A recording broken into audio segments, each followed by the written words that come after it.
السلام علیکم ورحمۃ اللہ تعالی وبرکاتہ۔ نحمده ونصلي ونسلم على رسوله الكريم اما بعد فاعوذ باللہ من الشیطان الرجیم بسم اللہ الرحمن الرحیم ان اللہ وملائکته يصلون علی النبی یا ایہا الذین آمنوا صلوا علیہ وسلموا تسلیما اللہم صل علی سیدنا ومولانا محمد معدن الجود والکرم وآلہ الکرام وابنہ الکریم وبارک وسلم صلاۃ وسلاما علیک یا رسول اللہ صلی اللہ تعالی علیہ وسلم۔ سورہ آل عمران آیت نمبر 37 کی تفسیر ہے۔ اللہ تبارک و تعالی ارشاد فرماتا ہے فَتَقَبَّلَهَا رَبُّهَا بِقَبُولٍ حَسَنٍ وَأَنبَتَهَا نَبَاتًا حَسَنًا وَكَفَّلَهَا زَكَرِيَّا كُلَّمَا دَخَلَ عَلَيْهَا زَكَرِيَّا الْمِحْرَابَ وَجَدَ عِندَهَا رِزْقًا قَالَ يَا مَرْيَمُ أَنَّىٰ لَكِ هَٰذَا قَالَتْ هُوَ مِنْ عِندِ اللَّهِ إِنَّ اللَّهَ يَرْزُقُ مَن يَشَاءُ بِغَيْرِ حِسَابٍ۔ تو اس کے رب نے اسے اچھی طرح قبول کیا اور اسے خوب پروان چڑھایا اور زکریا کو اس کا نگہبان بنایا۔ جب کبھی زکریا اس کے پاس اس کی نماز پڑھنے کی جگہ جاتے تو اس کے پاس پھل پاتے۔ زکریا نے سوال کیا کہ اے مریم یہ تمہارے پاس کہاں سے آتا ہے؟ انہوں نے جواب دیا کہ یہ اللہ کی طرف سے ہے، بے شک اللہ جسے چاہتا ہے بے شمار رزق عطا فرماتا ہے۔ کیونکہ حضرت مریم رضی اللہ تعالی عنہا کا واقعہ جاری، اس سے پہلے والی آیت کریمہ میں بھی ابتدائی حصہ اس واقعے کا بیان کیا گیا کہ حضرت مریم رضی اللہ تعالی عنہا کی ولادت کیسے ہوئی، اور آپ کے پیدا ہونے سے پہلے آپ کی والدہ ماجدہ حضرت حنا رضی اللہ تعالی عنہا نے کیا منت مانی تھی، کیا نظر مانی تھی، اور آپ کے والد ماجد کا انتقال کب ہوا، حضرت عمران رضی اللہ تعالی عنہ کا انتقال بتایا گیا تھا کہ آپ جب حمل میں تھی حضرت مریم رضی اللہ تعالی عنہا، اسی وقت آپ کے والد ماجد کا انتقال ہو گیا تھا۔ اب یہاں سے اس واقعے کے آگے والا حصہ جو ہے وہ بیان کیا جا رہا ہے کہ حضرت مریم رضی اللہ تعالی عنہا کی والدہ نے منت مانی تھی کہ بچہ پیدا ہوگا تو میں اسے بیت المقدس کی خدمت کے لیے وقف کر دوں گی، آزاد کر دوں گی۔ اور اس زمانے میں عام طور پر لڑکے وقف کیے جاتے تھے بیت المقدس کی خدمت کے لیے۔ اب لڑکی پیدا ہو گئی تو حضرت مریم رضی اللہ تعالی عنہا کی والدہ حضرت حنا رضی اللہ تعالی عنہا نے اللہ کی بارگاہ میں عذر پیش کیا کہ یہ تو لڑکی پیدا ہو گئی، ہمیں تو لڑکے کی خواہش تھی، تو اب کیا کیا جائے؟ تو اللہ تبارک و تعالیٰ نے نظر میں لڑکے کی جگہ پر ہی حضرت مریم رضی اللہ تعالی عنہا کو قبول فرما لیا، یعنی لڑکی ہونے کے باوجود اللہ تبارک و تعالیٰ نے حضرت مریم کو قبول فرمایا اور انہیں احسن انداز میں یعنی بہترین انداز میں پروان چڑھایا۔ اب پروان چڑھایا یعنی اللہ تبارک و تعالیٰ نے خود ان کی پرورش فرمائی۔ کیسے؟ حضرت مریم رضی اللہ تعالی عنہ دوسرے بچوں کی بنسبت بہت تیزی کے ساتھ بڑھتی رہی، اور روایتوں میں آیا ہے کہ حضرت مریم رضی اللہ تعالی عنہ ایک دن میں اتنی بڑھ جاتی تھی جتنے عام بچے ایک سال میں بڑے ہوتے ہیں، یعنی جو گروتھ ہوتی ہے عام بچوں کی ایک سال میں کتنی ہوتی ہے، حضرت مریم رضی اللہ تعالی عنہ ایک ہی دن میں اتنی بڑھ جایا کرتی تھی۔ یہ پرورش اللہ تبارک و تعالی نے فرمائی۔ حضرت حنا رضی اللہ تعالی عنہ نے ولادت کے بعد، پیدا ہونے کے بعد حضرت مریم رضی اللہ تعالی عنہ کو ایک کپڑے میں لپیٹ کر بیت المقدس کے علماء کے سامنے پیش کر دیا تاکہ وہ انہیں اپنی کفالت میں لے لے، اپنی نگہبانی میں لے لے، اپنی نگرانی میں لے لیں۔ ان علماء کو بہت ہی معزز عزت والا شمار کیا جاتا تھا۔ وہ علماء یعنی بیت المقدس میں جو رہتے تھے وہ علماء اس زمانے کے بڑے عزت والے مانے جاتے تھے، ان کو قدر کی نگاہوں سے دیکھا جاتا تھا، معزز شمار کیا جاتا تھا۔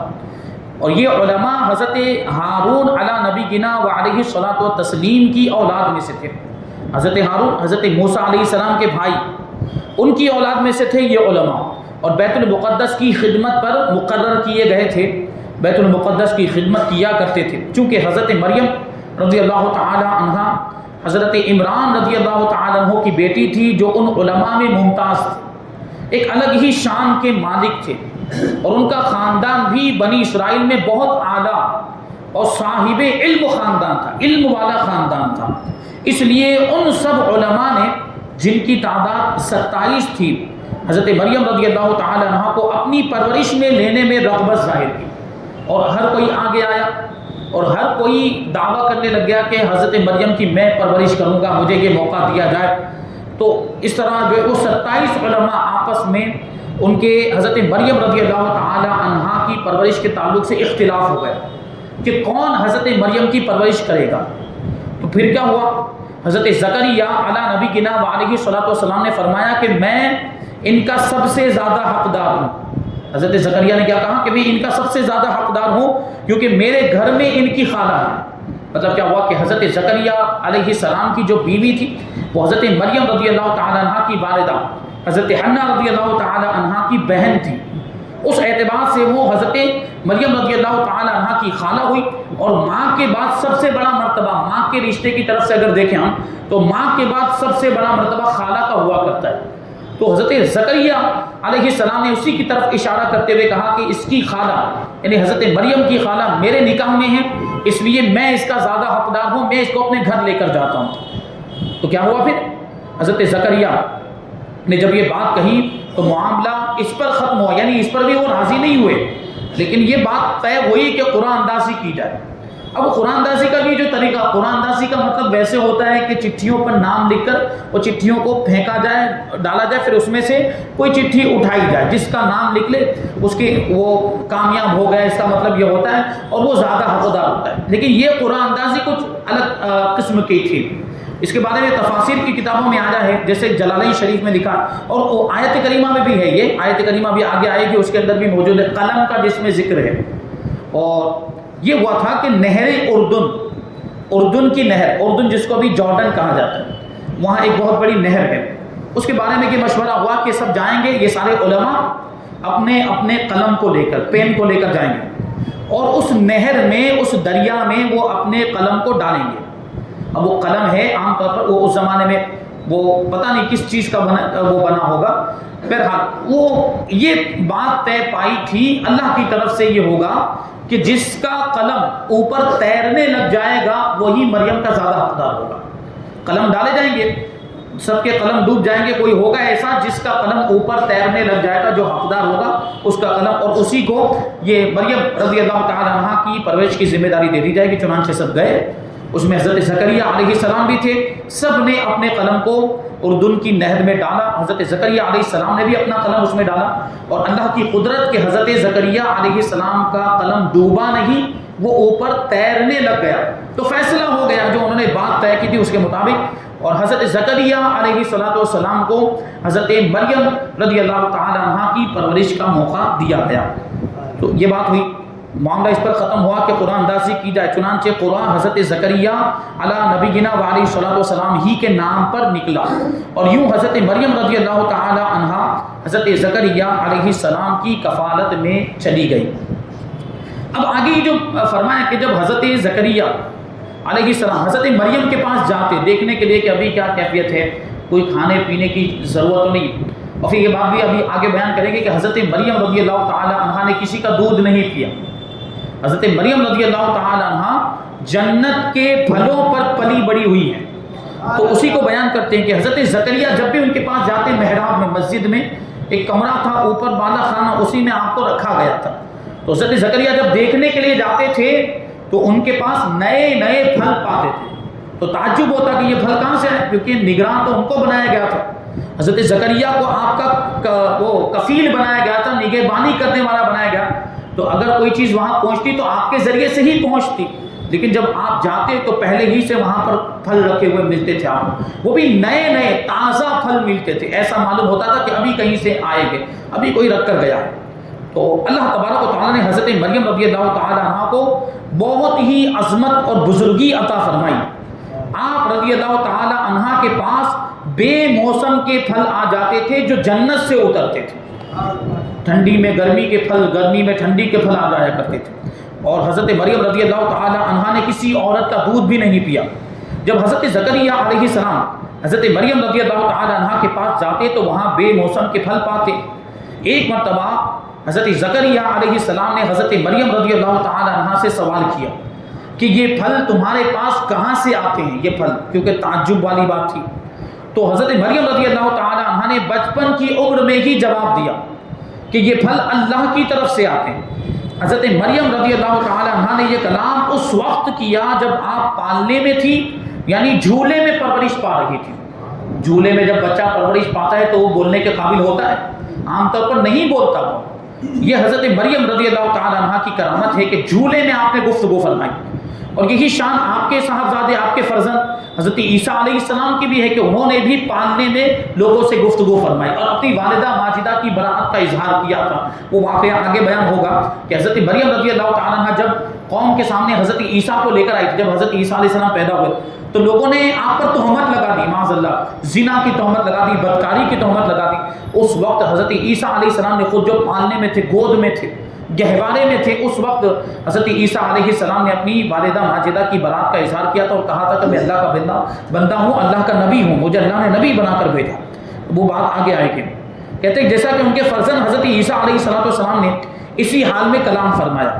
حضرت زکریا علیہ نبینا علیہ السلام نے جب یہ دیکھا تو خیال فرمایا جو پاک ذات حضرت مریم رضی اللہ تعالی عنہا کو بے وقت اور بے موسم اور بغیر ظاہری سبب کے میوے یعنی پھل عطا فرمانے پر قادر ہے، وہ بے شک اس پر بھی قادر ہے کہ میری بانجھ بیوی کو نئی تندرستی عطا فرما دے اور مجھے اس بڑھاپے کی عمر میں بھی اولاد کی امید ختم ہو جانے کے باوجود اولاد عطا فرما دے۔ حضرت زکریا کی کوئی اولاد نہیں تھی، بوڑھے ہو گئے تھے اور آپ کی بیوی بانجھ تھی۔ بانجھ عورت میں اولاد کی صلاحیت نہیں ہوتی، دونوں طرف سے نا امیدی، ایک تو عورت بانجھ ہے آپ کی زوجہ محترمہ، اور دوسری جانب حضرت زکریا علیہ السلام خود بڑھاپے کی عمر میں پہنچ چکے ہیں، اور پھر ایسی عمر میں کہ مرد کی جانب سے بھی اس کی امید ختم ہو جاتی۔ لیکن جب حضرت زکریا علیہ السلام نے دیکھا کہ مریم کا یہ مقام و مرتبہ ہے اور یہاں پر بے موسم کے پھل اللہ تبارک و تعالیٰ کی بارگاہ سے آ رہے ہیں، جنت سے پھل اتر رہے ہیں، تو جو پروردگار بے موسم پھل عطا کرنے پر قادر ہے، وہ عمر گزر جانے کے بعد بھی یعنی اولاد کی امید ختم ہو جانے کے باوجود بھی اولاد دینے پر قادر ہے۔ اس سے کوئی چیز ناممکن نہیں ہے، اس سے کوئی چیز بعید نہیں ہے۔ اس خیال سے حضرت زکریا علیہ السلام نے دعا کی، جس کا ذکر آنے والی آیت کریمہ میں ہے۔ یہ واقعہ مزید تفصیل کے ساتھ سورہ مریم آیت نمبر 2 سے لے کر 15 میں ذکر کیا گیا ہے، اور سورہ مریم 16ویں پارے میں انشاءاللہ جب ہم وہاں پہنچیں گے تو اس کو شامل کریں گے۔ مذکورہ بالا آیت سے اولیاء کرام کی کرامتوں کا بھی ثبوت ملتا ہے۔ حضرت مریم کی کرامت ہی تو تھی جو پھل آ رہے تھے، اور حضرت مریم نے جو گفتگو کی بچپنے کے عالم میں پالنے میں رہتے ہوئے، جھولے میں رہتے ہوئے گفتگو کی، یہ بھی حضرت مریم رضی اللہ تعالی عنہا کی کرامت۔ جو لوگ اولیاء کرام کی کرامتوں کا انکار کرتے ہیں، دیکھیں قرآن پاک کے اندر اولیاء کرام کی کرامتوں کا ذکر موجود ہے۔ حضرت مریم رضی اللہ تعالی عنہا یہ اللہ کی ولیہ ہیں، کتنا بڑا مقام و مرتبہ ہے، یہ ان کی کرامتوں کا ذکر ان آیتوں کے اندر موجود ہے، قرآن پاک کے اندر موجود ہے۔ تو اس سے کرامتوں کا ثبوت ملتا ہے کہ اللہ تبارک و تعالیٰ نے ان کے ہاتھوں پر خوارق یعنی خلاف عادت چیزیں ظاہر فرمائی۔ اولیاء کرام کے ہاتھوں پر خلاف عادت چیزوں کو ظاہر فرماتا ہے، اور اسی کو کرامت کہا جاتا ہے، جو عام طور پر نہیں ہوتی، جو عادت کے خلاف ہوا کرتی۔ آنے والی آیت کریمہ جس میں حضرت زکریا علیہ السلام کی دعا کا ذکر ہے، آیت نمبر 38، اللہ تبارک و تعالیٰ فرماتا ہے ہنالک دعا زکریا ربہ قال رب هب لي من لدنك ذرية طیبہ انک سمیع الدعاء۔ وہیں زکریا نے اپنے رب سے دعا مانگی، وہی مطلب حضرت مریم کے پاس ہی۔ حضرت مریم کے پاس جب دیکھے گئے تو وہاں پر پھلوں کو دیکھا، بے موسم کے پھل دیکھے جنت سے اترے ہوئے، تو اسی جگہ پر یعنی حضرت مریم کے پاس ہی وہاں رہتے ہوئے وہاں کھڑے کھڑے حضرت زکریا نے اپنے رب سے دعا کی اور عرض کی، اے میرے رب مجھے اپنی بارگاہ سے پاکیزہ اولاد عطا فرما، بے شک تو ہی دعا سننے والا ہے۔ دعا سننے والا کا مطلب کیا ہوا؟ دعا کو قبول کرنے والا۔ اب یہاں پر دیکھیں ہمارا ایک اور عقیدہ ثابت ہو رہا ہے، اس آیت کریمہ سے ہمارا ایک اور عقیدہ ثابت ہو رہا ہے۔ وہ کیا ہے؟ ہم اللہ کے ولیوں کی بارگاہ میں جاتے ہیں، ہم اللہ کے ولیوں کے مزارات پر جاتے ہیں، درگاہوں پر جاتے ہیں اور وہاں جا کر دعائیں کرتے ہیں۔ اس آیت کریمہ سے یہ ثابت ہوتا ہے کہ جو اللہ کے نیک بندے ہوتے ہیں وہ جہاں رہتے ہیں، جہاں آرام فرما ہوتے ہیں یا جہاں وہ موجود ہوتے ہیں، تو وہاں اللہ کی رحمتوں کا نزول ہوتا ہے۔ جیسے کہ حضرت مریم رضی اللہ تعالیٰ عنہ یہ اللہ کی نیک بندی ہیں، حضرت زکریا وہیں پر اس بات کو محسوس کر کے کہ ان کا مقام و مرتبہ بہت بلند و بالا ہے، تو یہاں رحمتوں کا نزول ہو رہا ہے، یہاں اگر میں دعا کروں گا تو میری دعا قبول ہو جائے گی۔